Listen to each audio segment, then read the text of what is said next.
اللہ تعبدوا الا اللہ، اور یہ کہ تم کسی کی عبادت نہ کرو سوائے اس اللہ کے. وہی یعنی ڈر سنانے میں اول چیز جو ہے وہ عقیدہ توحید ہے. اور توحید میں بھی صرف یہ توحید نہیں کہ اللہ کو ماننا ہے، اللہ کی بھی ماننی ہے. یا یہ الفاظ ہے اللہ تعبدوا الا اللہ، کہ مت پوجو کسی کو سوائے اس کے.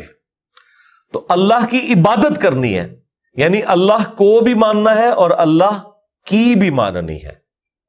وَلَقَدْ بَعَثْنَا فِي كُلِّ أُمَّةٍ رَسُولًا أَنِ اعْبُدُوا اللَّهَ وَاجْتَنِبُوا الطَّاغُوتَ. یہ سورۃ النحل کی آیت نمبر 36 ہے. بے شک ہم نے ہر امت میں کوئی نہ کوئی رسول بھیجا اس بنیادی دعوت کے ساتھ کہ عبادت اللہ کی کرنی ہے اور طاغوت کی نفی کرنی ہے. تو اللہ کی عبادت کرنی ہے، اور عبادت کی ڈیفینیشن ہے ٹوٹل اوبیڈینس. حقوق اللہ، حقوق العباد، یہ سب کے سب جو پورا دین ہے، حلال و حرام کا فرق کرنا، اللہ کی طرف سے جو احکامات ہیں ان کی پیروی کرنا، جن چیزوں سے خدا نے منع کیا ہے اس سے رک جانا، یہ ہے اللہ کی عبادت. عبادت کا مطلب صرف نماز پڑھنا نہیں ہے، نظر و نیاز کرنا نہیں ہے، بلکہ ٹوٹل اوبیڈینس، یہ ہے عبادت. تو اللہ کو بھی ماننا ہے اور اللہ کی بھی ماننی ہے. انی اخاف علیکم عذاب یوم علیم، بے شک مجھے تو خوف ہے تم پر کہ بڑے دن کا عذاب تم پر آنے والا ہے.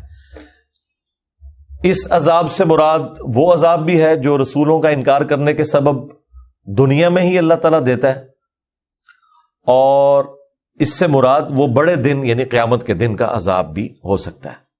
اب یہی بات رسول اللہ صلی اللہ علیہ وآلہ وسلم کی مبارک زبان سے امت کی تعلیم کے لیے کہلوائی گئی 3 دفعہ، سورہ یونس میں، سورہ الانعام میں، سورہ الزمر میں.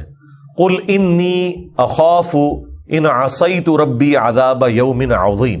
اے نبی تم فرماؤ کہ میں خود اس بات سے خوف کھاتا ہوں کہ اگر میں نے بھی اپنے رب کی نافرمانی کی تو بڑے دن کا عذاب مجھے آ پکڑے گا، یعنی قیامت کے دن کا.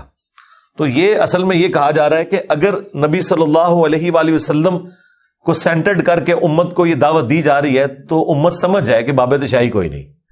جو لوگ یہ دعویٰ کرتے ہیں کہ ہم اس وقت تک جنت میں نہیں جائیں گے جب تک کہ اپنے سارے مریدوں کو لینا جائیں اپنے ساتھ، اب یہ نہیں پتا کہاں لے کے جائیں گے، لیکن قرآن کی تعلیمات تو بالکل اس سے مختلف ہیں.